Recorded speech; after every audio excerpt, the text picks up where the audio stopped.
But Savitri के दिन पत्नी को कभी हल्का मत समझना। सावित्री का पति शांत हो गया था, मर गया था। बड़ के पेड़ के नीचे यमराज उसको लेने के लिए आ गए और सावित्री को छोड़कर यम उसके पति के प्राण लेकर जाने लगा। सावित्री मैया अपने सात्वित्व के बल से, सावित्री मैया अपने सात्वित्व पतिव्रता परमेश्वर के बल से यमराज के पीछे पीछे जाने लगी। यमराज आगे, सावित्री पीछे, यमराज आगे, सावित्री पीछे। यमराज ने पलट कर देखा तो पीछे सावित्री आ रही थी। सावित्री से पूछा, तू मेरे पीछे क्यों आ रही है? मेरे पति सत्यवान को तुम लेकर जा रहे हो, मेरे पति को छोड़ो। यमराज ने कहा, इसका अंतिम क्षण है, मर चुका है, जाओ नीचे उसके शरीर का अंतिम संस्कार करो, नहीं तो कोई जानवर खा जाएगा।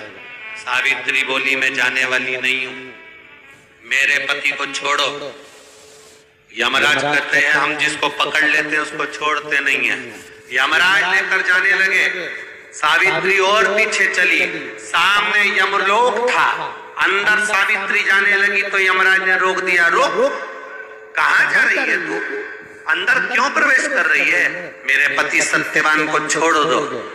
यमराज प्रसन्न होकर बोले, सावित्री आज मैं प्रसन्न हो गया तुझ पर, क्योंकि तू मेरे दरवाजे तक आई है। मांग, तुझे क्या चाहिए? सावित्री कहती है, मुझे 2 वर दे दो, मुझे 2 वर दे दो। अब तो यमराज प्रसन्न हो गया, ये अपने पति को भूल गई, इसने अपने पति को छोड़ दिया। ये अपने पति को भूल गई, इसने अपने पति को छोड़ दिया।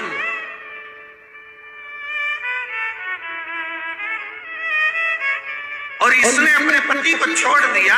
अब ये कुछ मांगेगी, 2 वर मांगेगी तो मैं इसको 2 वर दे दूंगा। यमराज प्रसन्न हो गए, अपनी पति को छोड़ा इसने।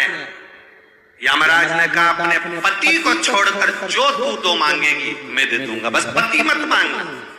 तो सावित्री ने कह दिया, नहीं मांगूंगी पति। ठीक है, मांगो।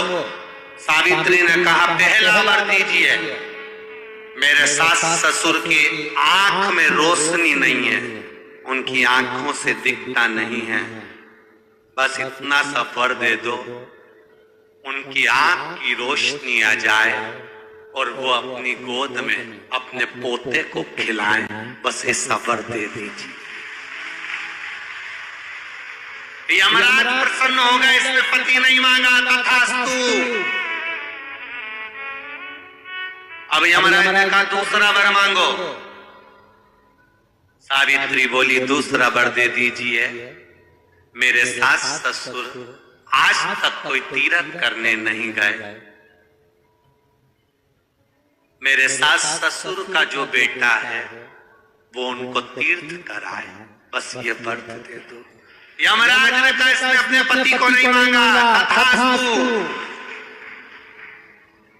अब यमराज ने कहा, जा सावित्री के कहां जाऊं?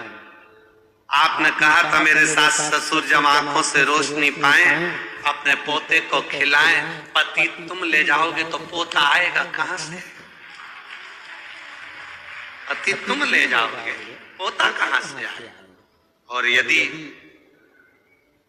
मेरे सास ससुर के बेटे उसको तीर्थ कराए तो मेरा पति अगर तुम ले जाओगे तो उनका बेटा ही तो है, तीर्थ कराएगा कौन?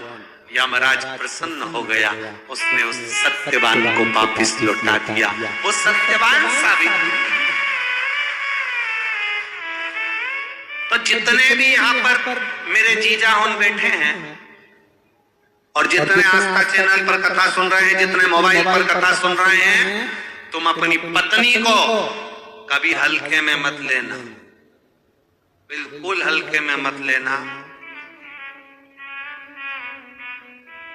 तुमसे ज्यादा बल व्रत का, उपास का, भजन का ज्यादा बल, तुमसे ज्यादा बल इनके पास रहता है।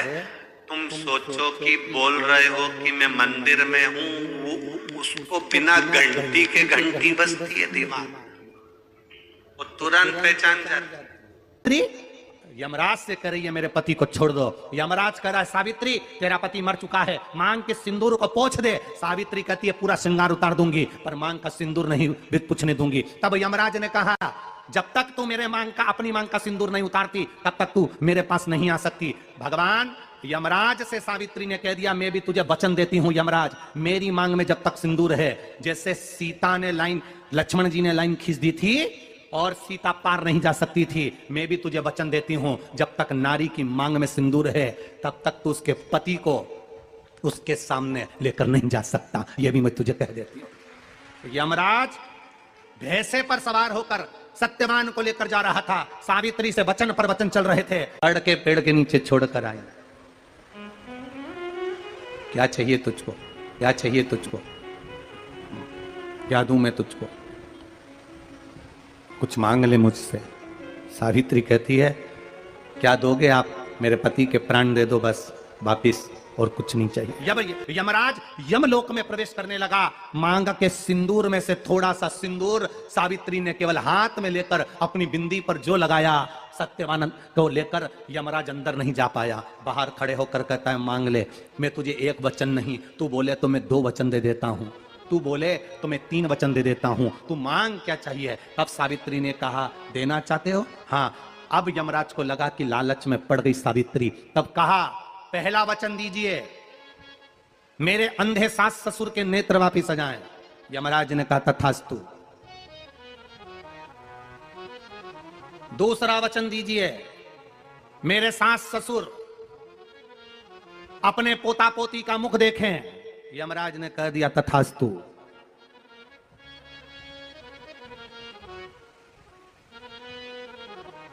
जाओ।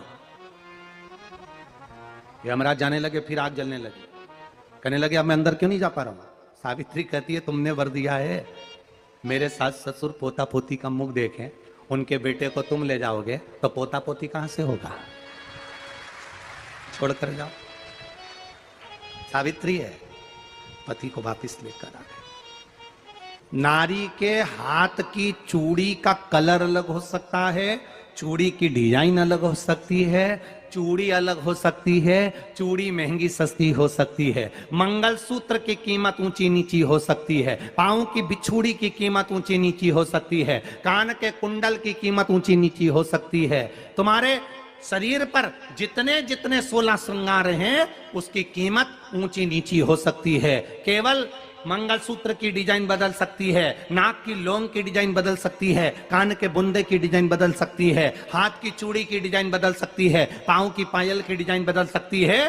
केवल नारी के 16 श्रृंगार में एक श्रृंगार ऐसा है जिसकी कीमत जो पहले थी वही कीमत आज तक है और उसकी डिजाइन आज तक नहीं बदली। वो मांग का सिंदूर है, एक जैसी डिजाइन है और एक जैसी कीमत है। सारे श्रृंगार की कीमत अलग, पर मांग में जो सिंदूर डाला जाता है वो एक कीमत का होता है, एक डिजाइन का होता है और एक जैसा होता है, और वो सबसे भारी होता है। सावित्री